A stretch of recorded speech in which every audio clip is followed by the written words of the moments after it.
फिर option buyers candlestick chart को किस तरह से पढ़ना है ये तो जानते हैं, मगर फिर भी लाइव मार्केट में प्रेशर के कारण चार्ट को समझने में गलतियां करके अपना नुकसान करवा लेते हैं। आपसे भी ये गलतियां ना हो, इसलिए आज के वीडियो में हम चार्ट रीडिंग की कुछ इंपॉर्टेंट प्रो टिप्स को जानने वाले हैं, जिसमें सबसे पहले बेसिक प्राइस एक्शन और बाद में स्मार्ट मनी पर आधारित सबसे महत्वपूर्ण कॉन्सेप्ट्स को किस तरह से इस्तेमाल करना है इसे सीखेंगे, जिन्हें सीखकर किसी चार्ट को पढ़ने का आपका नजरिया ही बदल जाएगा। तो चलिए शुरू करते हैं। Pro tip number 1, price action candle formation.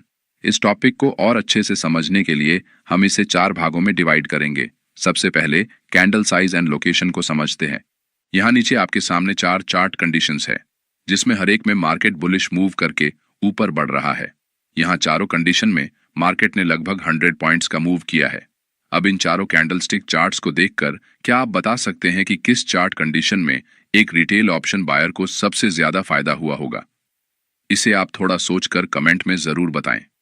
जहां तक मैं आपको जानता हूं, आपका आंसर 4 नंबर ही होगा, क्योंकि मार्केट बंद होने के बाद आप सही तरीके से चार्ट को पढ़ते हैं।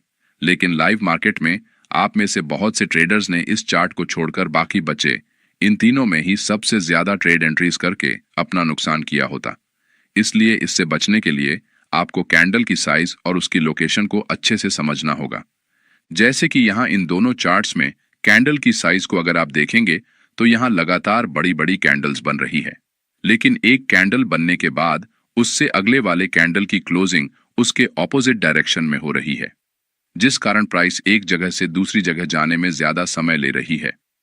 लेकिन उसी समय आखिरी के चार्ट में कैंडल्स एक के बाद एक लगातार एक दूसरे के ऊपर ओपन होने से यहाँ प्राइस कम समय में ज्यादा पॉइंट्स ऊपर बढ़ी है, जिससे यहाँ थीटा डे के कम होने की वजह से एक ऑप्शन बायर को ज्यादा फायदा होता है।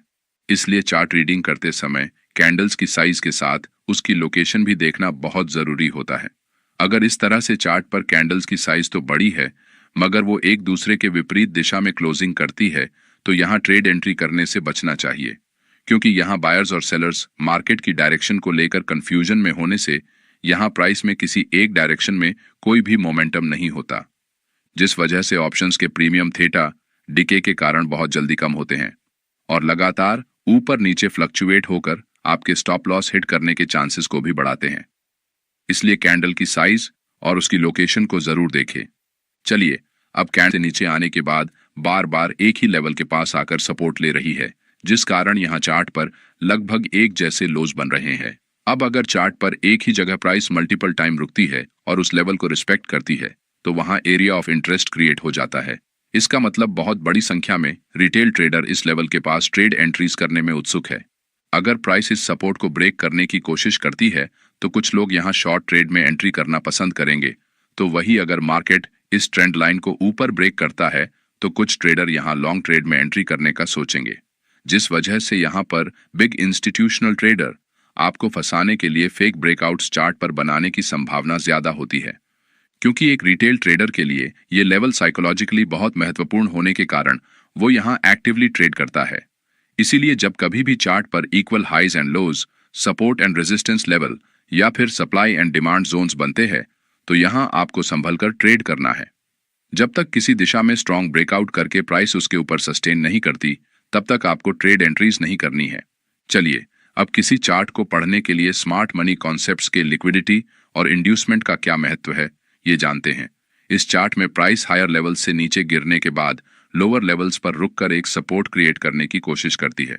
अब क्योंकि प्राइस बार बार एक ही एरिया से सपोर्ट लेकर ऊपर जाने की कोशिश कर रही है, इसलिए यहाँ एरिया ऑफ इंटरेस्ट बन जाता है। इसीलिए यहाँ ऊपर और नीचे दोनों तरफ एक रेंज बनाकर रिटेल ट्रेडर इस रेंज का ब्रेकआउट होने का इंतजार करते हैं। थोड़ी ही देर में एक स्ट्रॉन्ग ग्रीन बुलिश कैंडल इस रेंज को ऊपर की साइड में ब्रेक कर देती है, जिसे देखकर बहुत से रिटेल ट्रेडर यहाँ लॉन्ग ट्रेड में एंट्री करते हैं। लेकिन कुछ ही देर में प्राइस नीचे गिरते हुए इनके स्टॉप लॉस खाकर सपोर्ट को ब्रेक करते हुए और नीचे चली जाती है, जिससे शॉर्ट और लॉन्ग दोनों साइड में ट्रेड एंट्री करने वाले रिटेल ट्रेडर का नुकसान हो जाता है। लेकिन वही अगर आप इस चार्ट को स्मार्ट मनी कॉन्सेप्ट के नजरिए से समझते तो आप इस ट्रैप में फंसने से बच सकते थे। सबसे पहले जब प्राइस नीचे आकर एक जगह थोड़ा रुककर फिर से अपनी बेरिश जर्नी को स्टार्ट करती है, तो यहाँ ऊपर जिन्हें शॉर्ट ट्रेड में एंट्री करने का मौका नहीं मिला, वो ट्रेडर्स यहाँ शॉर्ट पोजीशन बनाते हैं, जिससे इस लेवल के पास उनके स्टॉप लॉस के जरिए लिक्विडिटी एरिया क्रिएट होता है। साथ ही जब प्राइस नीचे एक लेवल पर बार बार रुकते हुए सपोर्ट लेती है तो यहाँ रिटेल बायर्स इस सपोर्ट के नीचे स्टॉप लॉस लगाकर ब्रेकआउट का इंतजार करते हैं।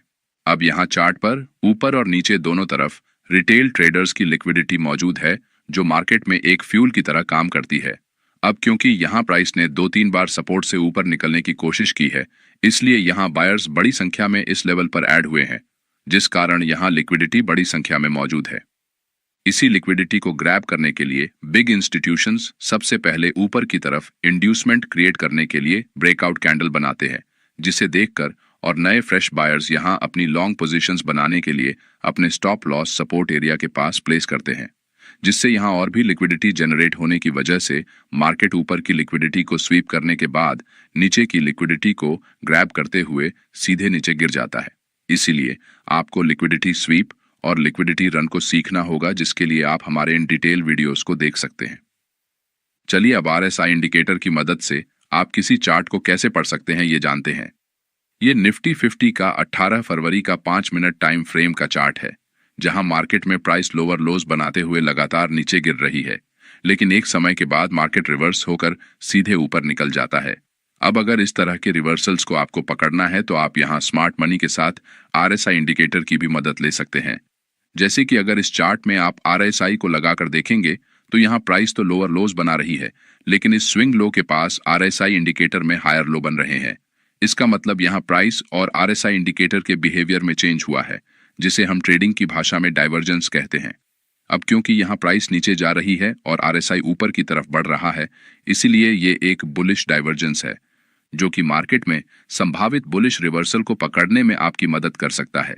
अब अगर आप यहाँ इस ट्वीजर बॉटम कैंडलस्टिक के नीचे अपना स्टॉप लॉस लगाकर इसके हाई पर लॉन्ग ट्रेड में एंट्री करते हैं तो आप यहाँ छोटे स्टॉप लॉस के साथ इस रिवर्सल को कैप्चर करके अच्छा प्रॉफिट बना सकते हैं। RSI डिवर्जेंस को किस तरह यूज करना है इस पर हमने एक फुल वीडियो बनाया है, जिसे आप देख सकते हैं, लेकिन बहुत बार आपकी